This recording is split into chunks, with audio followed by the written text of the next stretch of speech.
Okay, so let's talk about 1,000 pound best friends. Now, while I would like to put the exact clips up here so that you can see what I'm referencing, I'm not gonna lie to you. I'm trying to get monetized, so we're gonna have to just make it suffice with my voice and some clips, some pictures, some non-vocal clips. Did I say non-vocal? I mean non-visual clips. Anyway, are we watching season 3? Well, I am. Are y'all watching? What do you think about it so far? Um, the first part that I want to talk about is the end of episode 1 when they were sitting at the picnic table and had their big blow up argument. How did that scene strike y'all?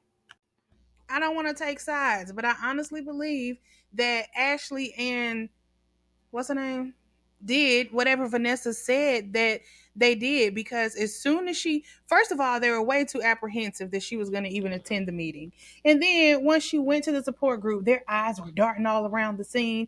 And I've seen this when my grandma and my aunts do this eye darting around thing, then you know that they've been talking about you. And if you said something and they do the eye dart, that means they've spoken about it before and they don't believe what you're saying. So first, the eye dart let me know that Ashley and Megan, that's her name, Megan, were uncomfortable and they thought that Vanessa was gonna bring it up at the meeting, not because they were embarrassed to have that conversation, but because they didn't want to face the fact that they had done her wrong. And then, how about towards the end of the video when Ashley and Megan say that they didn't want a drill sergeant or a weight loss coach? Well, and she mentioned that when Vanessa was the biggest one of all of them, they never pushed dieting down her throat. So they don't appreciate that she did it to them. But you know, that was the problem because Vanessa was the biggest one of all of them and nobody ever checked her. And what happened? She continued eating and she just got bigger. But now that she's lost the weight and they haven't, and she's asking them to reflect on their food choices, they got mad. They're mad. They're still big. They haven't met their goals and they are upset. I mean, yes, Vanessa's delivery could use work, but they can't use that as an excuse because all of them admitted that she's been the same way, loud and overbearing since high school, and they knew that was her. So why would they forge this best friend relationship and that not be an issue, but now it's just an issue once the issue of dieting and weight loss comes up? But if you really think about it, isn't that what all weight loss gurus do? Maybe all of them have were not once big and lost weight, but many of them have lost weight or done something to change their appearance with their bodies, and then they capitalize on it. They market it, they share it, and they teach other people what to do. It's the same way for any business that a person has. They have a problem, they fix it, and then they coach other people to do the same thing. And it's no, you can't hide it. Vanessa has definitely lost the weight. So I think that if she started off the biggest and now she's the smallest and the others haven't changed, it would not hurt for them to listen to what she had to say. You know, gaslighting is a term that's thrown around a lot and it's often misused. However, I do believe that it's gaslighting if I ever heard it when they were sitting at the picnic table and Ashley and Megan said that Vanessa abandoned them. Well, y'all are having secret meetings at the Cat Haven and doing the eye dart because you've had all these secret conversations about her and you have openly acknowledged that she tried to reach out to you but you didn't feel like being bothered at the time. So who really abandoned who?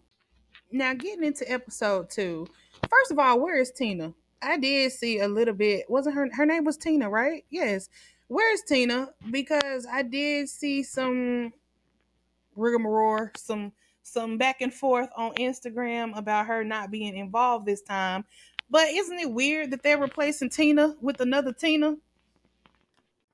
Yikes, y'all. I went to go find screenshots to put a picture of them talking about Tina not returning from Instagram, and goodness, they are dragging. The girlies are dragging Megan. I didn't even go to Ashley's because I remember I saw it on Megan's, but whew, they are not letting up. They're calling out her mean girl energy. And I can't believe she still has her comments turned on. To me, that's a little bit too much, you know. But I mean, I guess she's harping on accountability, so these people are holding her accountable. I don't know. I'm not gonna go that far. I'm just gonna talk about it with y'all, and that's it. Someone made a comment about how it was mean for Megan to bring up that Ashley had been to the Cat Haven and knowing Vanessa hadn't been there. And yeah, I didn't mention that, but it was mean, and I think it was purposeful because as soon as she said it, she looked over at Vanessa. Girl, does anybody want to go over there? What do y'all think about the introduction of these new characters, Tina and the guy?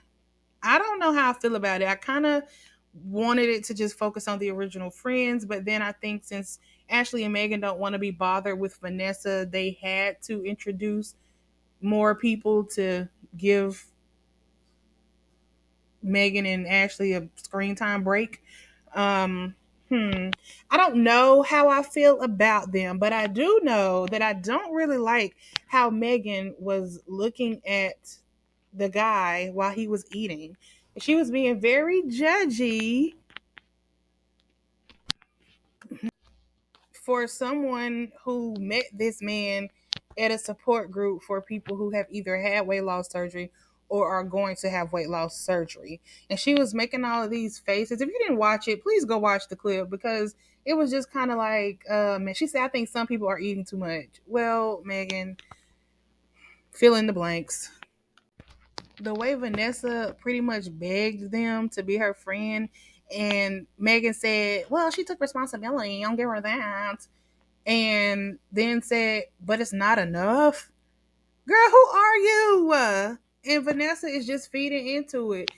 So when Megan said, I'm the one who got you here, on Instagram, I'm not sure if y'all saw that post. On Instagram, she made it seem like she's the one who brought Vanessa back to the show for this third season. But I don't know. I don't really pay that much attention to it outside of the 45 minutes that is on the 45-minute episode. But I don't know where I was going with that thought. I just don't think Vanessa should beg Megan or Ashley. If they don't want to be friends, girl, move on. Sometimes you outgrow people and that's okay. I don't have any friendships like that from high school. If any of you do, that's great. But it's not unnatural for friends who were friends in high school to take separate paths. And that's okay. And some people who blame Vanessa for the friendship bust up between her and Megan and Ashley might say that she should focus more on what her son is doing rather than trying to help her friends lose weight or encourage her friends to lose weight. And in either situation for anybody, the most a person can do is just be supportive of someone else. You can't force a person to eat healthy, you can't force a person to exercise. So neither one of those are Vanessa's responsibility. But in her defense, she probably does harp on her son as much as she did her friends, which is why he was awkwardly sitting at the support group luncheon. Which begs the question of why was there a support group luncheon? Why not a support group activity, a support group walk around the park, a support group something? I don't know. Sometimes I think TLC makes them do things to spark conversation. You know how on My 600 Pound Life they choose the worst possible angle? I think there's a lot of that going on too. I would love to hear your opinions. If you, if you disagree with me, put it in the comments. Just let's interact. Let's talk about it. I've tried to make these posts on Twitter, but the conversation doesn't go the way I wanted it to go, as in there is no conversation. So if you like more of these videos, if you want me to put, do y'all watch 1,000 Pound Sisters? Because we could do that too. What else are y'all watching that you want to talk about? I know many content creators ask you to subscribe and turn notification bells on. Nobody wants to be bombarded. We try to upload and push do not alert subscribers so that you don't get bombarded, but because the video will still find its way in your feed But we want to make this enjoyable and not irritating. Okay, thanks. Bye.